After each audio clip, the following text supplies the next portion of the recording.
Нурсейит Бектемирович, ушул мыйзам долбоору кабыл алынса, мыйзам катары өзгөртүүлөр кабыл алынса, ошол кыз келиндери үчүн, аялдар үчүн аскердик кызмат өтөө мындай кеңейет алардын укугу дегенди түшүндүрөбү? Ошондой түшүндүрөт, ооба, мүмкүнчүлүк берилет.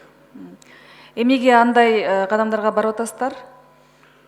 Буга чейин мына мисалы Айда Камчыбек мен айтып кеттим эле, мурдагы мыйзам боюнча медициналык кесиби бар гана айымдар, аялдар биздин аскердик кызматка чакырылып келгенге жол берилет да.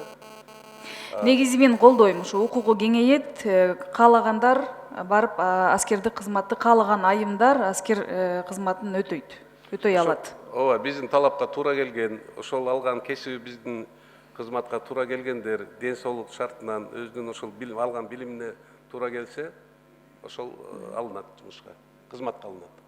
Негизи канча аскер кызмат айым бар өлкө боюнча? Негизи кызмат айымдыгын сизге азыр айта албайм, бирок кагаз түрүндө берейин. Проценттик болжолдуу түрдө дагы канча? Проценттик болжол түрдө бир 14-15% болушу керек.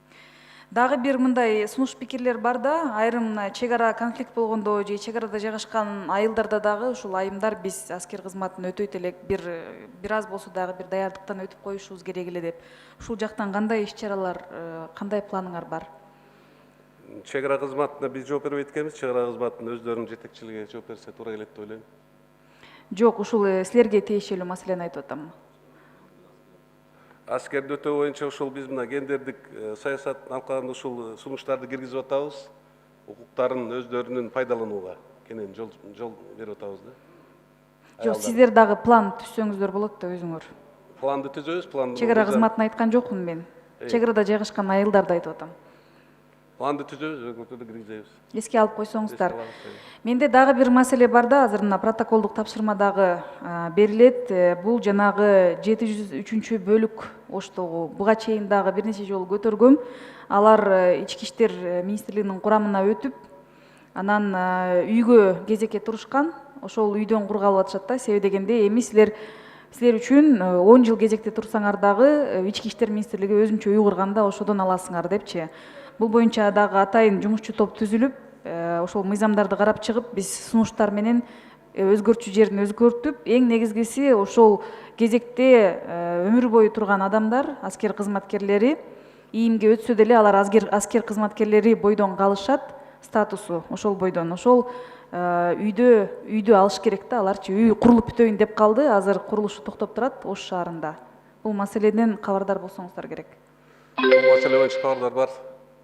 Айда Камчыбековна, бул боюнча мындай болуп атат да, биздин мына ички аскерлер Ички иштер министрлигинин курамына өтүп атат, уже өтүлүп бүттү, мына разделительный баланска да жакында кол коюлду. Ошондо өздүк курамдагы Ички иштер министрлигинин курамына кирип атат. Андан кийин биздин мына куралдуу күчтөрүнө, биздин коргоо иштери боюнча комитеттин бюджети өзүнчө, Ички иштер министрлигинин бюджети өзүнчө. Ошонун негизинде ушундай сөздөр болуп атат, бирок өткөндө комитетте да сөз болгон. Ошол жерде очередте турган, көп жылдан бери иштеген баары эске алынат. Пропорционалдуу түрдө бардык күч органдарга бөлүнөт. Буга чейин ички аскерлер улуттук гвардиянын курамына кирген. Ошол пропорционал негизинде бөлүнөт дагы. Мунун бардыгы ошол атайын жилищный комиссиянын курамы бар. Ошолордун баарын ар бир фактын карап чыгышат. Карап чыкканы менен силер эми ийимдин эсебинен үй аласыңар деген чечим чыкса, сиздер билесиздер, Ички иштер министрлигине үйлөр андай курулуп бүтүп калган.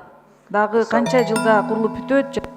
Мисалы бизде мына жаңы маалыматтар бар, ошол Ош шаарында ХБК аянтында ошол жерде бир 240 батирлүү үй түшүп атыптыр биздин маалымат боюнча. Именно Ош шаарында да. Ал жактан да алышса болот деген ой кетип атат. Анда жакшы. Ушул боюнча дагы кагаз жүзүндө дагы жооп берип койсоңуздар анда. Жооп беребиз сөзсүз түрдө. Рахмат. Рахмат.